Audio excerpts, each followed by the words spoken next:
Zebra کی دانش مندی۔ کسی زمانے کی بات ہے، افریقہ کے ایک سرسبز جنگل میں ایک خوبصورت زیبرا رہتا تھا جس کا نام زیبی تھا۔ زیبی اپنی سیاہ اور سفید دھاریوں کے باعث بہت منفرد نظر آتا تھا۔ وہ نہ صرف تیز دوڑتا تھا بلکہ انتہائی عقل مند اور سمجھدار بھی تھا۔ جنگل میں بہت سے جانور بستے تھے، جیسا کہ شیر، ہاتھی، بندر، لومڑی، خرگوش اور ہرن۔ ہر جانور اپنی عادتوں کے مطابق زندگی گزار رہا تھا، لیکن ایک مسئلہ ایسا تھا جو سب کو پریشان کر رہا تھا: جنگل کے بادشاہ شیر روبر کی سخت حکمرانی۔ روبر ایک مغرور اور خود غرض شیر تھا جو صرف اپنی طاقت کی پرواہ کرتا تھا اور کمزور جانوروں کو ستانے میں خوشی محسوس کرتا تھا۔ زیبی کو اپنے جنگل کے دوسرے جانوروں کی فکر تھی۔ وہ جانتا تھا کہ اگر سب جانور مل کر شیر کے خلاف کوئی حکمت عملی نہ بنائیں گے تو وہ ہمیشہ کے لیے خوف میں جئیں گے۔ مگر زیادہ تر جانور شیر سے اتنے خوف زدہ تھے کہ انہوں نے کبھی اس کے خلاف جانے کا سوچا بھی نہیں تھا۔ ایک دن شیر نے اعلان کیا کہ ہر ہفتے ایک جانور کو اس کے کھانے کے لیے قربانی دینی ہوگی۔ یہ اعلان سنتے ہی جنگل میں کوہرام مچ گیا۔ ہر جانور خوف میں مبتلا ہو گیا کہ اگلا شکار کون ہوگا۔ زیبی نے سوچا کہ اگر اس ظلم کو نہ روکا گیا تو جنگل کا سکون ہمیشہ کے لیے ختم ہو جائے گا۔ اس نے اپنی قریبی دوست چالاک لومڑی لیمبو کے ساتھ مل کر ایک منصوبہ بنایا۔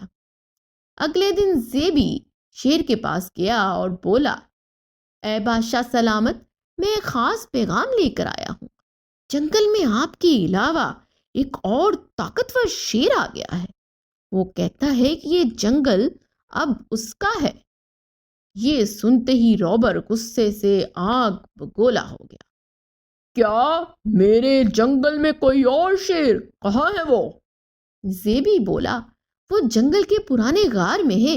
اگر آپ کو یقین نہ آئے تو خود جا کر دیکھ لیں، مگر خبردار، وہ بہت بڑا اور خطرناک ہے۔ روبر گراتا ہوا پرانے غار کی طرف دوڑا۔ جب وہ وہاں پہنچا تو اس نے غار کے اندر جھانکا۔ جیسے ہی اس نے اندر دیکھا، اسے اپنے سامنے ایک اور شیر نظر آیا، مگر حقیقت میں وہ اس کا اپنا عکس تھا جو غار کے پانی میں دکھائی دے رہا تھا۔ روبر کو لگا کہ یہ واقعی کوئی دوسرا شیر ہے۔ اس نے دھاڑتے ہوئے اپنی پوری طاقت سے پانی پر حملہ کیا، لیکن جیسے ہی وہ اندر گیا اس کا پاؤں پھسلا اور وہ گہرے پانی میں گر گیا۔ غار کے اندر چٹانوں کی ساخت ایسی تھی کہ وہاں سے نکلنا ناممکن تھا۔